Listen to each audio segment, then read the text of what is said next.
Hello दोस्तों, नमस्कार। मेरे YouTube चैनल में आप लोगों का स्वागत है। आप लोग जानते होंगे कि हम लोगों का क्या चल रहा है, सामाजिक समझौते का सिद्धांत चल रहा है। सामाजिक समझौते के सिद्धांत में हाब्स का सिद्धांत हम पढ़ा चुके हैं, लॉक का भी सिद्धांत पढ़ा चुके हैं। हम लोगों का क्या चल रहा है, रूसो का सिद्धांत चल रहा है। रूसो के सिद्धांत में मानव स्वभाव संबंधी सिद्धांत पढ़ा चुके हैं और जो है प्राकृतिक अवस्था संबंधी सिद्धांत हम लोग पढ़ चुके हैं। आज हम लोग क्या देखेंगे इस वीडियो में, आज हम लोग इस वीडियो में देखेंगे जो है समझौते का कारण और समझौता। तो चलिए वीडियो स्टार्ट करते हैं, लेकिन स्टार्ट करने से पहले आप लोगों से मेरा अनुरोध, प्लीज़ जो है आप लोग चैनल को शेयर करें, सब्सक्राइब करें, लाइक करें और प्लीज़ कमेंट ज़रूर करें। तो चलिए वीडियो स्टार्ट करते हैं, देखते हैं इस वीडियो में है क्या। इस वीडियो में क्या है, समझौते का कारण। क्या इस वीडियो में हम लोग देखेंगे पहला पॉइंट, समझौते का कारण। तो चलिए देखते हैं। हाँ, रूसो द्वारा वर्णित जो प्राकृतिक अवस्था थी वह बहुत दिनों तक नहीं चल पाई। क्यों नहीं चल पाई? इसके पीछे कारण यह था कि मानव के ज्ञान में वृद्धि हुई। पहला कारण क्या था? मानव के ज्ञान में क्या हुई? वृद्धि हुई। दूसरा कारण क्या था? जनसंख्या में वृद्धि हुई। तीसरा कारण क्या था? स्त्री और पुरुषों के बीच क्या हुआ? अस्थायी संबंध बना, जिसके कारण जो है परिवार का विकास हुआ। और जो परिवार का विकास होता है तो फिर क्या होता है? व्यक्तिगत संपत्ति का भी उदय होता है या व्यक्तिगत संपत्ति का विकास हुआ। पहला कारण इन्होंने क्या बताया? पहला कारण इन्होंने बताया कि जो है ज्ञान में वृद्धि हुई। दूसरा जो है जनसंख्या में वृद्धि हुई। तीसरा जो है पुरुष और स्त्री के बीच अस्थायी संबंध बने, जिसके कारण क्या हुआ? परिवार का विकास हुआ। परिवार का विकास हुआ, इसके बाद जो है व्यक्तिगत संपत्ति का विकास हुआ। तो चलिए देखते हैं, रूसो द्वारा जो वर्णित प्राकृतिक अवस्था थी वह बहुत दिनों तक बनी नहीं रही। कारण इसका क्या था? कारण इसका था मानव ज्ञान में वृद्धि हुई। दूसरा कारण था जनसंख्या में वृद्धि हुई। तीसरा कारण क्या था? स्त्री और पुरुषों के बीच क्या हुआ? अस्थायी संबंध स्थापित होने से क्या हुआ? परिवार का विकास हुआ। किसका विकास हुआ? परिवार का विकास हुआ। और इसके बाद जो है व्यक्तिगत संपत्ति का भी उदय होता है। यही क्या है? समझौते का कारण था। आगे देखते हैं, मानव ज्ञान में वृद्धि। क्या हुआ? मानव ज्ञान में वृद्धि। इन्होंने क्या बताया था? प्राकृतिक अवस्था में कैसा था मानव? सहज था, स्वाभाविक था, बिल्कुल जैसे एक छोटा बच्चा होता है, शांत था और उसका तेरे मेरे के जैसा कोई भाव नहीं था उसके अंदर कि यह मेरा है या तुम्हारा है। प्राकृतिक अवस्था में बिल्कुल मानव क्या था? सहज था। ठीक है, तो फिर क्या होता है? जैसे छोटा बच्चा जब बड़ा होता है तो धीरे धीरे क्या होता है? उसके ज्ञान में वृद्धि होती है। पिछले वीडियो में मैंने एग्जाम्पल भी दिया है 3.5 साल के बच्चे का, तो प्लीज आप लोग जरूर देखिएगा, तभी जो है आपके समझ में आएगा। तो यहाँ रूसो क्या कह रहे हैं? क्या हो रहा है? मानव के ज्ञान में क्या होता है? धीरे धीरे वृद्धि होती है। मानव के ज्ञान में वृद्धि होती है तथा अग्नि के क्या होता है? मानव ज्ञान में वृद्धि तथा अग्नि ज्ञान होने तथा हथियार और औजार के अस्तित्व में आने से मानव क्या हुआ? बर्बर पशु का जीवन छोड़कर क्या करने लगा? अस्थायी आवास की ओर अग्रसर हुआ। किसकी ओर अग्रसर हुआ? अस्थायी आवास की ओर अग्रसर हुआ। जब धीरे धीरे मानव के ज्ञान में वृद्धि हुई, अग्नि की खोज हुई और क्या हुआ? हथियार बने और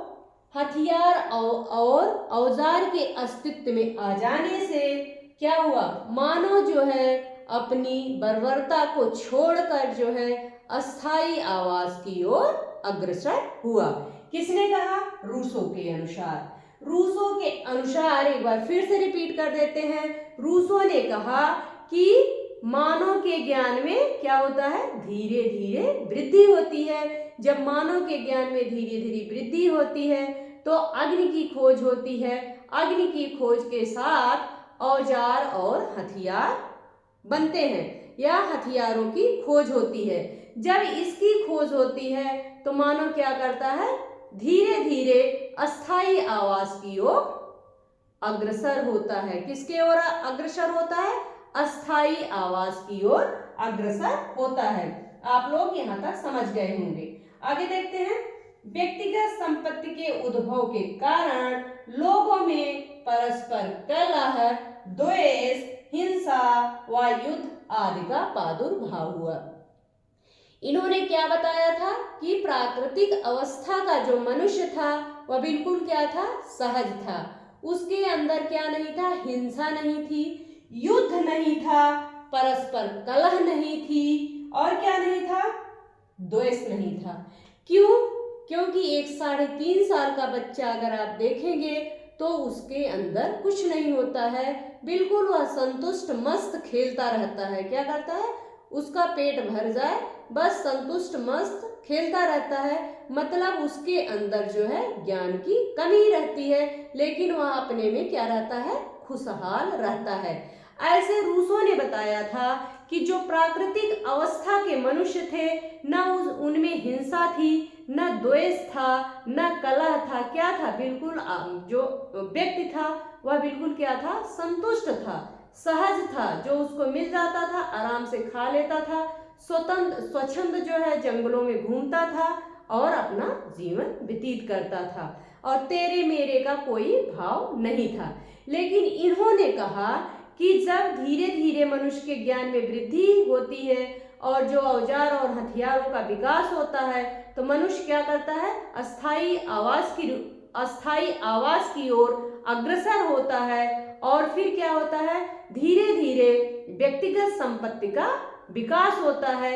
और जब व्यक्तिगत संपत्ति का विकास होता है तो फिर क्या होता है, द्वेष, हिंसा और क्या, युद्ध का प्रादुर्भाव होता है या युद्ध का उदय होता है।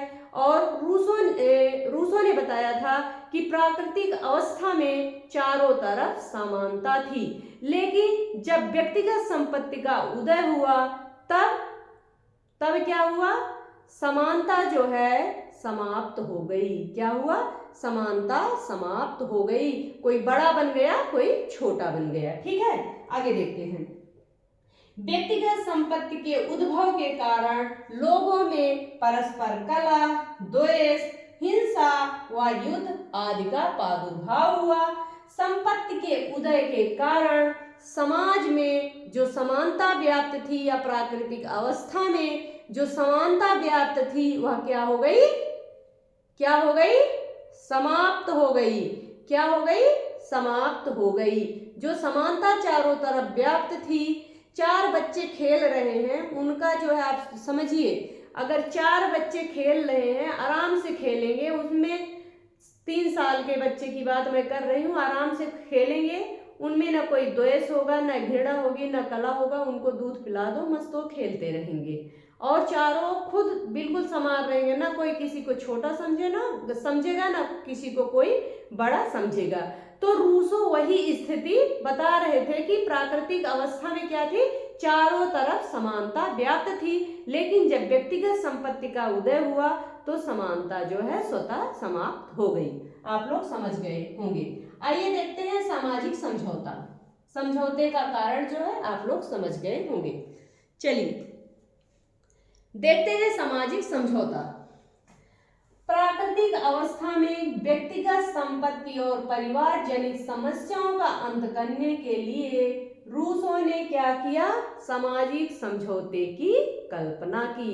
किसके कारण सामाजिक समझौते की कल्पना रूसो करते हैं, प्राकृतिक अवस्था में व्यक्तिगत संपत्ति और परिवार जनित समस्याओं का अंत करने के लिए। किसकी, जब जो है धीरे धीरे मनुष्य के ज्ञान में वृद्धि होती है तब क्या आता है, पहले क्या आता है, परिवार आता है, फिर व्यक्तिगत संपत्ति आती है। परिवार की समस्याओं और व्यक्तिगत संपत्ति का जब उदय होता है तो उससे उत्पन्न समस्याओं का अंत करने के लिए सामाजिक समझौते की बात रूसो ने की। रूसो ने सामाजिक समझौते की बात कब की? जब परिवार का विकास हुआ, परिवार की समस्याओं को हल करने के लिए, दूसरा व्यक्तिगत समस्याओं को हल करने के लिए, व्यक्तिगत संपत्ति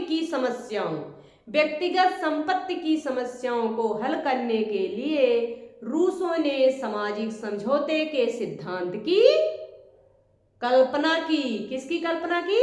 सामाजिक समझौते के सिद्धांत की कल्पना की। ध्यान दीजिएगा आप लोग, किसकी?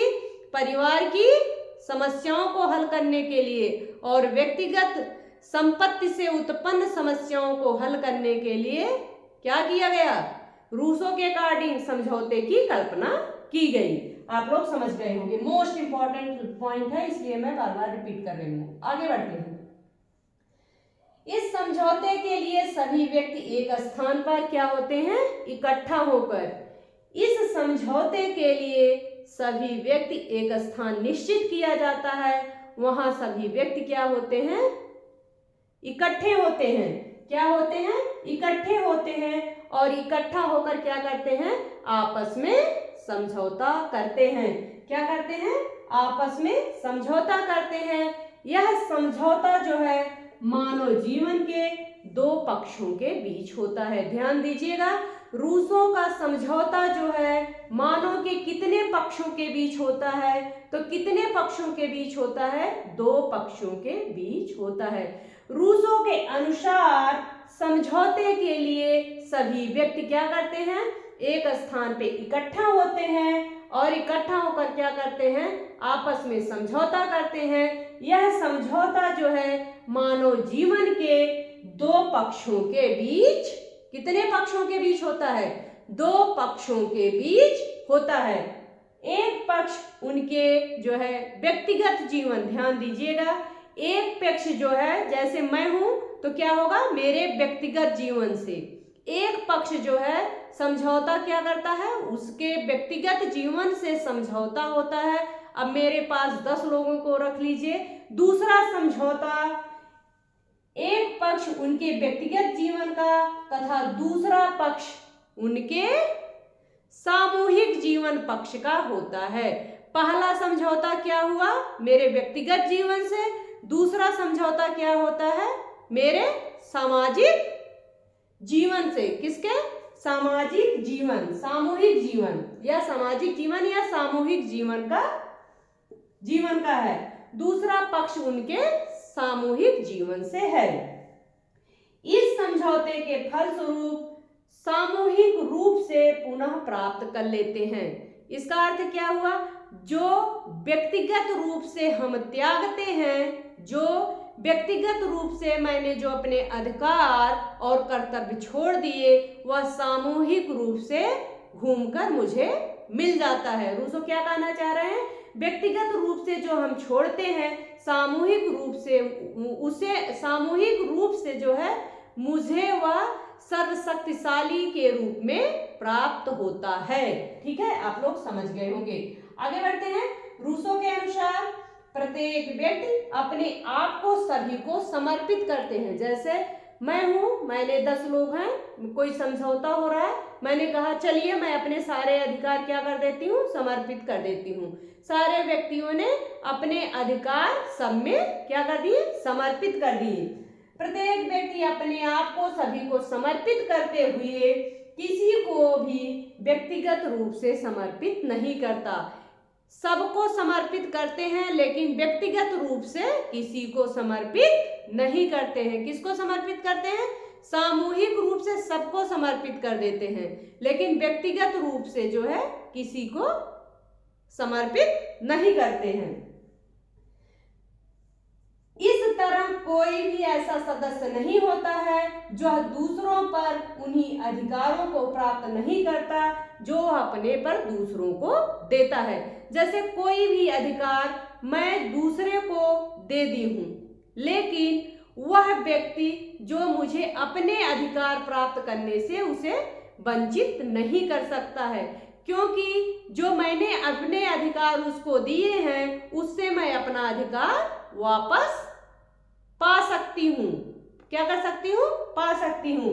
रूसो कह रहे हैं ऐसा सदस्य नहीं है जो दूसरों पर उन्हीं अधिकारों को प्राप्त नहीं करता जो कि वह अपने पर दूसरों को देता है, जो कि दूसरों को अपने पर देता है। जो अपने पर आप अधिकार देंगे वह दूसरे का जो है उसको प्राप्त कर लेंगे। ठीक है, आप लोग समझ गए होंगे। जो कुछ वह गंवाता है उसी के बराबर वह क्या करता है, प्राप्त कर लेता है। जैसे मैंने आपको 10 रुपए दिए तो आपसे मैं 10 रुपए समय आने पर ले लूंगी। तो वही रूसो क्या कर रहे हैं, जो कुछ वह गंवाता है उसी के बराबर वह क्या कर लेता है, वही अधिकार वह प्राप्त कर लेता है। आप लोग ध्यान से समझिएगा इनके कहने की भावना क्या है। यहाँ मैं कुछ अपना नहीं बोल रही हूँ, रूसो ने जो किताब में मुझे मिला है वही चीज मैं आपको पढ़ा रही हूँ। ठीक है, जो कुछ वह गंवाता है उसी के बराबर वह क्या कर लेता है, प्राप्त कर लेता है और अपनी वस्तुओं की सुरक्षा में क्या करता है, वृद्धि कर लेता है। अपने वस्तुओं की सुरक्षा में या अपनी शक्ति में वृद्धि कर लेता है। आगे देखते हैं, समझ गए होंगे आप लोग। जो कुछ समझौते से मनुष्य खोता है, प्राकृतिक स्वतंत्रता और किसी भी वस्तु को पाने का असीमित अधिकार, जो कुछ वह पाता है वह है सामाजिक स्वतंत्रता और अपनी वस्तुओं पर स्वामित्व। चलिए इसको समझते हैं।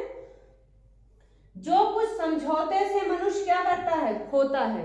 जो कुछ समझौते से वह अपनी स्वतंत्रता खोता है उसको क्या करता है, प्राकृतिक स्वतंत्रता और किसी भी वस्तु को पाने का असीमित अधिकार, जो कुछ वह पाता है वह क्या करता है, सामाजिक स्वतंत्रता और अपने वस्तुओं पर स्वामित्व। जैसे समझौते के माध्यम से उसने अपने अधिकार खो दिए, कुछ स्वतंत्रताएं खो दी।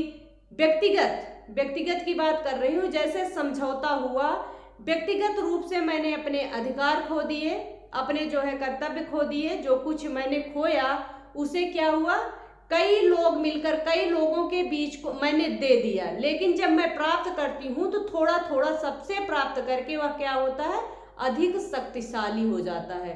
तो वह सामाजिक रूप से मुझे प्राप्त होता है। व्यक्तिगत रूप में जो चीजें मैं खोती हूँ वह सामाजिक रूप में मुझे मिलता है। यही रूसो का सिद्धांत है। आप लोग समझ गए होंगे। अगर आप लोगों के समझ में ना आए तो प्लीज मुझे बताइएगा, मैं फिर से पढ़ा दूंगी। अभी मैं यहाँ कॉन्सेप्ट क्लियर कर रही हूँ। आगे जो है विधिवत आपको प्रश्न भी मिलेंगे और इनके जो महत्वपूर्ण स्टेटमेंट हैं वो भी मिलेंगे और इनकी जो महत्वपूर्ण बुकें हैं वो भी मिलेंगी। तो आप लोग ध्यान से देखिएगा और प्लीज चैनल को शेयर जरूर करिएगा और कमेंट आप लोग जरूर करते रहिए। धन्यवाद।